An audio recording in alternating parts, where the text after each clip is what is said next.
Hello दोस्तों, कैसे हैं आप सब। आई होप कि आप सब अच्छे होंगे।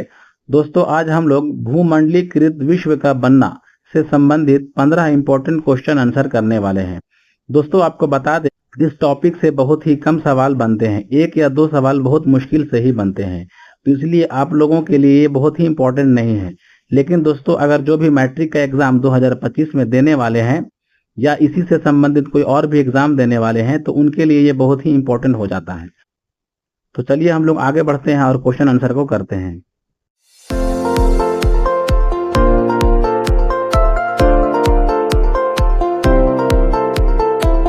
दोस्तों, आगे बढ़ने से पहले हम लोग भूमंडलीकरण के बारे में समझ लेते हैं। बिना किसी रुकावट के एक देश से दूसरे देश में पूंजी, वस्तु, श्रम और तकनीक का आदान प्रदान होना ही भूमंडलीकरण कहलाता है, जिसका प्रयोग सबसे पहले जॉन विलियमसन ने 1990 के दशक में किया था। पहले के ज़माने में लोग किसी भी देश में जाते थे तो वहाँ पे वीज़ा और पासपोर्ट की ज़रूरत नहीं पड़ती थी। कोई भी देशवासी कहीं भी जाकर के अपने व्यापार को कर सकता था। जैसे आप देख सकते हैं कि भारतीय लोगों की यही सोच थी, वसुदेव कुटुंबकम, यानी वसुदेव यानी पृथ्वी और कुटुंब यानी परिवार, यानी पूरा पृथ्वी एक परिवार है। इसीलिए आप देखेंगे कि भारत में अंग्रेज आते हैं, पुर्तगाली आते हैं, फ्रांसीसी आते हैं और यहाँ पे व्यापार करते हैं। लेकिन दोस्तों, क्या है कि भूमंडलीकरण से कुछ लाभ हैं तो कुछ हानि भी है। जैसे आप देख सकते हैं कि अंग्रेज यहाँ पर आते हैं, सड़क बनाते हैं, रेल बनाते हैं, डाक विभाग की स्थापना करते हैं, कई अन्य चीज़ों की स्थापना करते हैं, जिससे बाद में भारतीयों को ही लाभ होता है। लेकिन भूमंडलीकरण से कुछ हानि भी है। जैसे आप देख सकते हैं कि फ्रांसीसी आते हैं, पुर्तगाली आते हैं, वो लोग व्यापार करते हैं, लेकिन जब अंग्रेज आते हैं तो यहाँ पे आने के बाद अपने साम्राज्य की स्थापना कर लेते हैं और भारतीयों को ही शोषण करने लगते हैं। जैसे आप देख सकते हैं सती प्रथा, कई अन्य प्रथाओं के माध्यम से भारतीयों का ही शोषण करने लगते हैं। तो भूमंडलीकरण का कुछ लाभ भी है तो कुछ हानि भी है। आगे दिया हुआ है दोस्तों, वैश्वीकरण। दुनिया भर के देशों के बीच आर्थिक, सांस्कृतिक और राजनीतिक जुड़ाव को ही वैश्वीकरण कहा जाता है। दोस्तों, आपको बता दें कि जब भी एक देशवासी दूसरे देश में जाते हैं तो अपने साथ वहाँ पे लैंग्वेज, पहनावे और अपने कल्चर को ले जाते हैं। तो इसी बीच क्या होता है कि एक देश का कल्चर दूसरे देश में ऑटोमेटिक पहुंच जाता है। आगे दिया हुआ है उदारीकरण। सरकारी नियमों और प्रतिबंधों को कम करके व्यापार और उद्योगों को स्वतंत्रता देना। जब अंग्रेज भारत में आते हैं तो यहाँ पे अंग्रेज व्यापार करते करते यहाँ पे साम्राज्य स्थापित करने लगते हैं और भारत पर ही राज करने लगते हैं। इसी कारण जब 1947 में भारत आज़ाद होता है, उसके बाद भारत के पहले प्रधानमंत्री जवाहरलाल नेहरू यह निर्णय लेते हैं कि अब हम लोग अपने संसाधन के माध्यम से ही अपने देश का विकास करेंगे। इसीलिए आप देखेंगे दोस्तों कि 1947 से लेकर के 1991 तक कोई भी अन्य देश भारत में व्यापार नहीं करते हैं। आगे दिया हुआ है निजीकरण, यानी सरकारी संस्थाओं या उद्योगों को निजी हाथों में सौंपना। जब 1947 से लेकर के 1991 तक कोई भी देश भारत में नहीं आते हैं तो यहाँ पे आर्थिक स्थिति खराब हो जाती है, जिसके वजह से 1991 में पीवी नरसिम्हा राव यह निर्णय लेते हैं कि अब से सरकारी के साथ निजी कंपनी भी चलाए जाएंगे। इसीलिए आप देखेंगे दोस्तों कि यहाँ पे बड़ी बड़ी कंपनी है, जैसे टाटा, रिलायंस और भी कई अन्य कंपनियां हैं जो कि बाद में देश के लिए ही काम आते हैं। आगे दिया हुआ बहुराष्ट्रीय कंपनी। वे कंपनी जो कई देशों में व्यापार करती हो उसी को ही बहुराष्ट्रीय कंपनी कहा जाता है।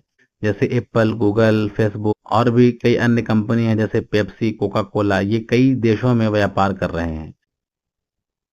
आगे दिया हुआ है स्मिथफील्ड, लंदन का सबसे पुराना पशु बाजार। आगे दिया हुआ है कॉर्न लॉ। ब्रिटेन में दोस्तों एक समय ऐसा आता है कि ब्रिटेन की आबादी बढ़ने लगती है, जिससे वहां पे अनाज की पूर्ति में प्रॉब्लम हो जाती है, जिसके बाद वहां पे एक कॉर्न लॉ लगाया जाता है, जिसके माध्यम से वहां पे ब्रिटेन की वस्तुओं को बेचा जाता है।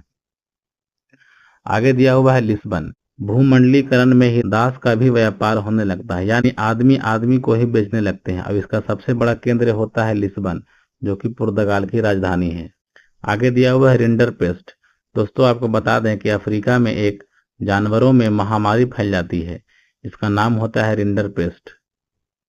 आगे दिया हुआ है गिरमिटिया मजदूर। भारतीय लोगों को विदेशों में जाकर खेती करने के लिए वहां पे मजदूरों को भेजा जाता था, जिसके बाद वहां पे उनको अच्छी फैसिलिटी मिलती थी और अच्छे पैसे मिलते थे। इसीलिए काफी सारे लोग वहां पे जाते थे और वहां पे एक एग्रीमेंट होता था कि 1 साल 2 साल या 5 साल आपको वहां पे काम करना है। इसी को कहा जाता था गिरमिटिया मजदूर। आगे दिया हुआ है रेशम मार्ग। दोस्तों आपको बता दें कि चीन से लेकर के रोम तक एक मार्ग था जिसके माध्यम से रेशम का व्यापार होता था। इसी मार्ग से कई अन्य चीजों का भी व्यापार होता था। आगे दिया हुआ है मालदीव। दोस्तों आपको बता दें कि मालदीव बहुत छोटा सा एक आइलैंड देश है जहाँ पे कौड़ी मिलता है। दोस्तों आप कई लोगों के मुंह से सुने होंगे कि एक फूटी कौड़ी नहीं देंगे। जो कौड़ी फूटा होता था दोस्तों उसका वैल्यू कम होता था और जो कौड़ी अच्छा होता था उसका वैल्यू ज्यादा होता था। तो इसीलिए पहले के जमाने में कौड़ी चलता था जो कि खास करके मालदीव में मिलता था। आगे दिया हुआ है चीन। चीन में कई अन्य तरह के भोजन थे जैसे कि नूडल्स, चाउमीन, बर्गर और पास्ता। पास्ता को ही स्पेनदेंती कहा जाता है। जब वहां पे लोग गए वहां पे अलग तरह के भोजन को देखे। वहां से लोग भारत में आए और भारत में भी इस तरीके का भोजन को इस्तेमाल करने लगे। आगे दिया हुआ है पुर्तगाल। दोस्तों आपको बता दें कि जब पुर्तगाल यहाँ आए थे तो उन्होंने सबसे पहले आलू रोपा, उसके बाद पपीता को रोपा, उसके बाद अनानास को भी रोपा। तो आलू और पपीता हमारे देश के मूल फसल नहीं है, ये पुर्तगाल की देन है और पुर्तगालियों ने ही सबसे पहले आलू और पपीता और अनानास को रोपा था। लेकिन आपको बता दें कि गन्ना यहाँ से पुर्तगाल जाता है। आई होप कि दोस्तों आपको इतना समझ में आया होगा क्योंकि ये काफी लंबा टॉपिक है, काफी समझना मुश्किल है। दोस्तों आपको शॉर्ट में ही समझाने का प्रयास किया है। अब हम लोग आगे बढ़ते हैं क्वेश्चन आंसर की तरफ। तो सबसे पहले हम लोग लास्ट वीडियो का क्वेश्चन देख लेते हैं दोस्तों। क्वेश्चन था सप्तवर्षीय युद्ध इंग्लैंड एवं फ्रांस के बीच कितने वर्षों तक चलता है। इसका राइट आंसर है दोस्तों 7 साल। दोस्तों आपको बता दें 1756 से लेकर के 1763 तक इंग्लैंड और फ्रांस के बीच सप्तवर्षीय युद्ध चलता है। और आज का पहला सवाल, भूमंडलीकरण का क्या अर्थ है। राइट आंसर है देशों के बीच आर्थिक, सामाजिक और सांस्कृतिक समन्वय। अगला सवाल है भूमंडलीकरण का मुख्य उद्देश्य क्या है। राइट आंसर है वैश्विक बाजारों का निर्माण। अगला सवाल है कौन सा संगठन अंतर्राष्ट्रीय व्यापार को बढ़ावा देने में सहायक है। इसका राइट आंसर है दोस्तों WTO यानी वर्ल्ड ट्रेड ऑर्गेनाइजेशन। 1995 में स्थापित होता है जिसका हेडक्वार्टर है जिनेवा जो कि स्विट्जरलैंड में पड़ता है। अगला सवाल है किस प्रक्रिया ने भूमंडलीकरण में तेजी लाई है। इसका राइट आंसर है इंटरनेट और संचार के विकास ने। दोस्तों आपको बता दें कि इंटरनेट आने से बहुत ही काम आसान हो चुका है। आप देख सकते हैं कि कहीं भी अगर किसी को भी सामान मंगवाना होता है तो वो ऑर्डर कर देता है और सामान आसानी से आ जाता है। अगला सवाल है किसके कारण बहुराष्ट्रीय कंपनियां तेजी से बढ़ रही है। राइट आंसर है वैश्विक निवेश। एक देश दूसरे देश में निवेश करते हैं और अपने व्यापार को चलाते हैं, इससे काफी सारी कंपनियां बहुत तेजी से बढ़ रही है। अगला सवाल है MNC क्यों विकासशील देशों में निवेश करती है।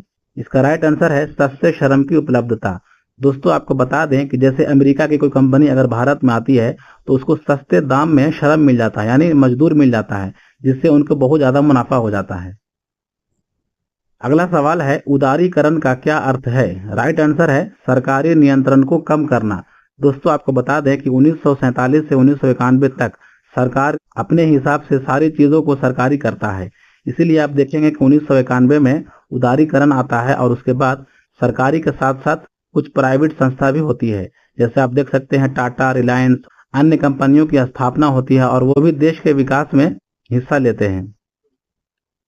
अगला सवाल है WTO यानी वर्ल्ड ट्रेड ऑर्गेनाइजेशन की स्थापना किस वर्ष हुई थी। राइट आंसर है 1995 जिसका हेडक्वार्टर है जिनेवा स्विट्जरलैंड में। अगला सवाल है किस प्रकार की कंपनियां वैश्विक स्तर पर व्यापार करती हैं। राइट आंसर है बहुराष्ट्रीय कंपनियां। दोस्तों आपको बता दें कि एक कंपनी बहुत सारे देश में अगर व्यापार कर उसी को बहुराष्ट्रीय कंपनियां कहा जाता है। जैसे आप देख सकते हैं Google, Microsoft, Pepsi, Coca Cola और भी कई अन्य कंपनियां हैं जो बहुत सारे देशों में अपने व्यापार को आराम से कर रहे हैं। अगला सवाल है भूमंडलीकरण के प्रभाव से किस क्षेत्र में प्रतिस्पर्धा बढ़ी है।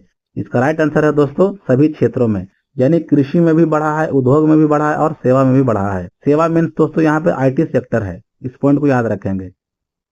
अगला सवाल है WTO का मुख्य कार्य क्या है? राइट आंसर है व्यापारिक विवादों का समाधान करना, यानी व्यापार कैसे करना है, किस तरीके से करना है, इस चीज को WTO अपने हिसाब से देख रेख करती है। अगला सवाल है भूमंडलीकरण के किस प्रभाव ने लोगों की जीवन शैली पर असर डाला?